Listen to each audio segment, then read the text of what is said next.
অনেক বছর আগের কথা। এক গভীর জঙ্গলে নানা ধরনের পশু পাখি বাস করত।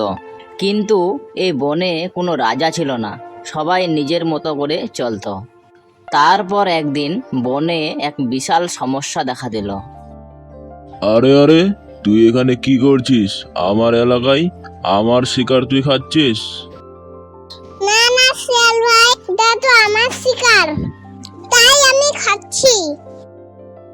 কে বললো তোকে এটা তোর শিকার? আমার এলাকায় আছে মানে এটা আমার শিকার।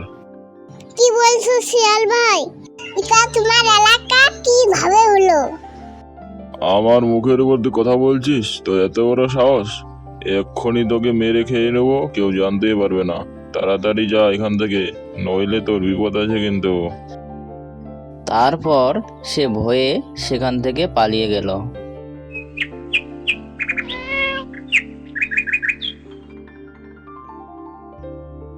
তারপর শিয়াল বনের সমস্ত পশুর খাবার কেড়ে নিতে থাকলো। কিছুদিন পর পশুরা এক সভা ডাকলো, সেখানে রাজার নির্বাচন করার জন্য। বনের সমস্ত ধরনের পশু পাখি সেখানে উপস্থিত হলো। প্রথমে বাঘ বলল, রাজা হতে গেলে ভয় দেখাতে হয়, সেটা আমি পারি।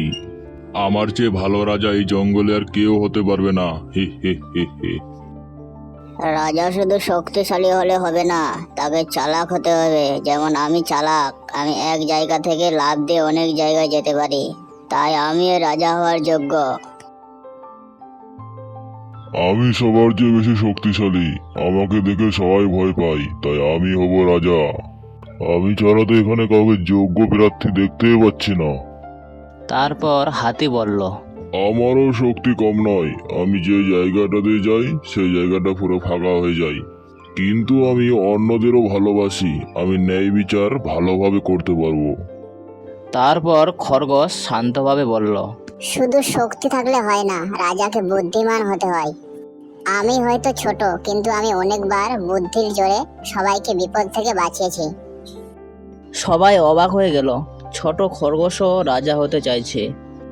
অবশেষে একটি সিদ্ধান্ত হলো যে সকল প্রার্থীর জন্য পরীক্ষা নেওয়া হবে। পরের দিন সকালে সে ভয়ঙ্কর শিয়ালটি আবার জঙ্গলে এলো। জঙ্গলে আসার পর তখন সবাই তাকে দেখে লুকিয়ে গেল, কিন্তু খরগোশ সাহস করে তার সামনে গিয়ে দাঁড়ালো। হে হে হে হে, আজকে তো আমাকে আর শিকার করতে যেতে হবে না, শিকার তো আমার সামনে। শিয়াল ভাই, আমাকে খেও না, আমাকে ছেড়ে দাও। আমাকে ছেড়ে দিলে না, তোমাকে এমন একটা গোপন জায়গায় নিয়ে যাব যেখানে অনেকগুলো শিকার আছে। শিয়াল তারপর কিছুক্ষণ ভাবার পর রাজি হয়ে গেল আর খরগোশের সাথে চলতে লাগলো। কিছু দূর যাওয়ার পর খরগোশ শিয়ালকে বলল, এই যে সামনে গর্তটা আছে, সে গর্তর মধ্যে অনেকগুলো খরগোশ আছে। খরগোশের কথা শোনার পর শিয়াল কিছু না ভাবে সে গর্তর মধ্যে চলে গেল। সেই গর্তটা ছিল অনেক গভীর। সেই গর্ত থেকে শিয়াল আর কোনোদিনও বের হতে পারল না, আর ওখানেই মারা গেল।